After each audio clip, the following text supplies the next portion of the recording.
That's what I tell people. I was born to make mistakes. I'm only human. Hey, I'm only human. What do you want? What do you want from me? It's 8:29. News Radio 1150 KSAL. That seems to be kind of a catch-all excuse. It's a good fallback position, I guess, when you blow it. Certainly is for a group called the Human League back in the 1980s. That was their fallback position. Yeah, I'm only human. What do you expect from me?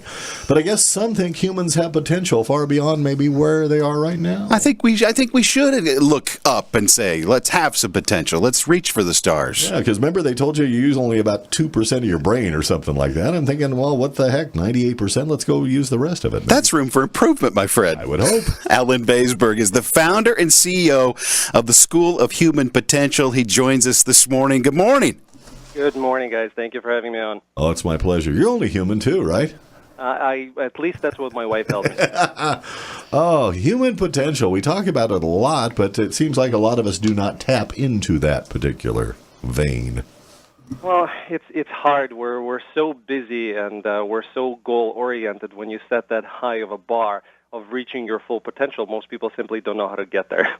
Well, and a lot of us heard the phrase, I don't know if a lot of us heard the phrase. I heard this one many times. Richard, you're just not living up to your potential. You could do so much better.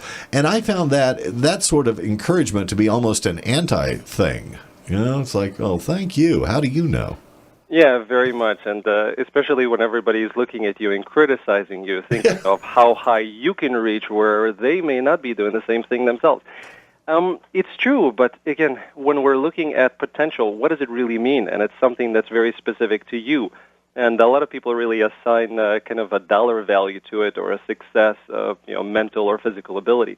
But all that's really underneath it is a number of things, such as being successful, which is having comfort and having choices in life. It's not really a dollar figure because a mother working at home and raising her children is very much a successful person. So as long as you have choices and comfort, that's all that really means. Well, go ahead. No, it's just the other thing is knowing your purpose. So if you know what you love doing and you're doing it, then you are reaching your potential. Because I see a lot of people. I see a lot of people that grow up in circumstances where they feel hemmed in, that they don't see anything beyond what their experience is, so they don't even think they have, or they don't have aspirations, let alone think that they have the ability to get anywhere else in life. Very true, and that's why we encourage all of the people to try and go outside of themselves. And that doesn't necessarily mean become an expert, because you can only really become an expert in one or two things. But that doesn't mean that you can't find out about other things, go outside of your expertise and try to learn something new. And then your framework changes. And then you think, oh, my God, I've learned about this. Maybe I can learn about something else. Let's see what potential lies beyond it. Yeah, that's the adventure. Alan, I can't dunk a basketball. But neither can I, yeah. But I feel there's other areas I can grow in. Tell me about your path on how you came about developing the School of Human Potential. Well, it's actually a funny and somewhat uncomfortable story, because I thought that I was a pretty well-rounded individual that was reaching my potential. I was and still am a very successful entrepreneur in the IT consulting industry.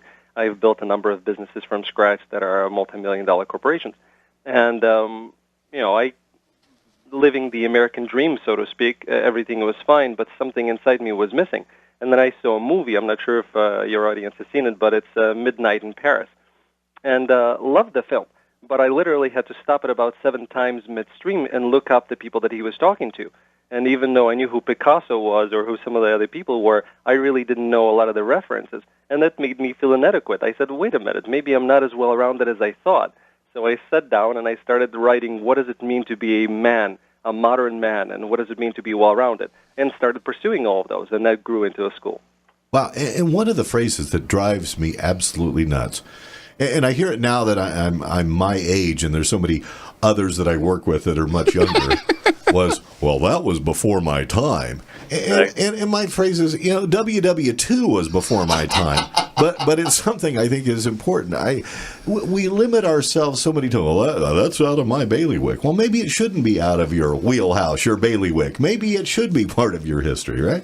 Very much, yeah. And it's that part of being well-rounded, because if we're only focused on that which we're an expert in, then our frame of reference and all the decisions that we make in our life are based on that. we cannot expand, we cannot grow unless we go outside that comfort zone. I think you approached somebody's comfort zone. I mean, but you sat down and wrote a list. Yeah. I don't think a lot of people would even do that. That's encouraging. That I would even be thinking, okay, here's some areas that I need to stretch out on and get better at. That's a neat idea. What else? What else can I do? Well, what I would say is, again, aside from going outside of your comfort zone, is make a list. And don't, do what I did. And as I wrote down a list of 39 different things that it takes to be a well-rounded person, but write a list of 3 areas in your life that you'd like to improve on.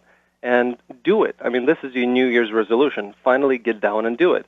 Don't worry about becoming an expert. Don't worry about how much information can I learn and this time. Don't worry about it. Just start doing it and then see where it goes from there. Instead of worrying about the grades, audit the class so you don't have to worry about the sample it. Yeah.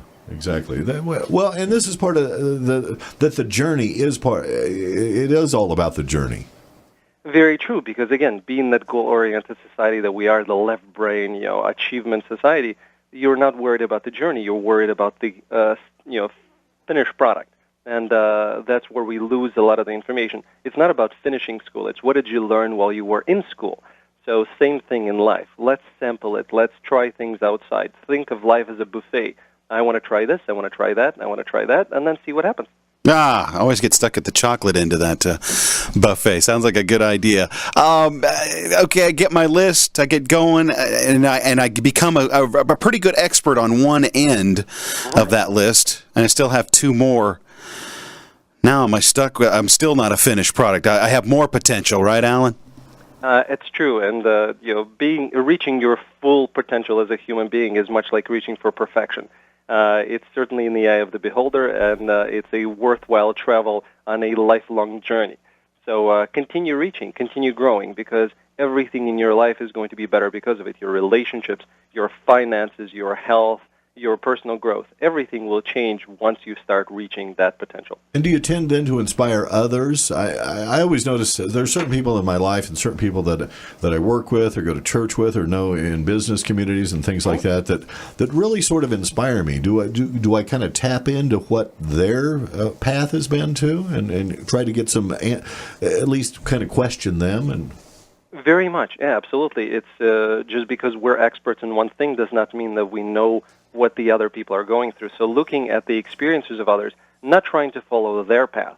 Find something that works for you, but learning from what they have done, learning from the mistakes that they have made, that'll make your life easier. What if a lot of unemployment around the country, and you're flat broke, you don't have a job, you want a job, you've been looking. What kind of encouragement can you throw to people out there who just seem like they're at the bottom and they just want to get up off the ground? Everybody has potential. How do you encourage them? No, it's very true. And coming my background, I'm very well off right now, but I certainly. My parents and I came to the United States with $300 in our pockets from the former Soviet Union in 1989. So getting up from the ground, so to speak, my first business ended up in a bankruptcy because of September 11th. So paying off that $350,000 in personal debt was not a fun thing. The only thing that I can tell people and to encourage them is that look at life in chapters. Things happen. Put that chapter away and start a new one, and it's up to you to do it. It's very difficult. There are circumstances that are beyond our control, but it doesn't mean that life will hold you down. You are the one that's in control. You can always find something and start building on top of that. That's really encouraging, just hearing your story. Alan Vaysberg, founder, CEO of the School of Human Potential. You can find him online at schoolhp.com. He's right there in Chicago. Got to know before we let you go, White Sox or Cubs fan? I like them both, but if I had to choose, Cubs. Okay. And Bears? And the Bears, unfortunately. Okay. We'll see what happens next year. there's always next year. Hey, you might want to get a new quarterback. I don't know. Yeah, well, we just signed ours to a $126 million contract in 7 years, so I think we're set there. I guess you are. Set in stone. There you go. Well, I love eating at the Billy Goat Tavern there underneath Michigan Avenue. It's always fun to go to Chicago. Thank you so much, Alan, for joining us this morning. It's my pleasure. Thank you for having me on. 8:39 News Radio 1150 KSAL.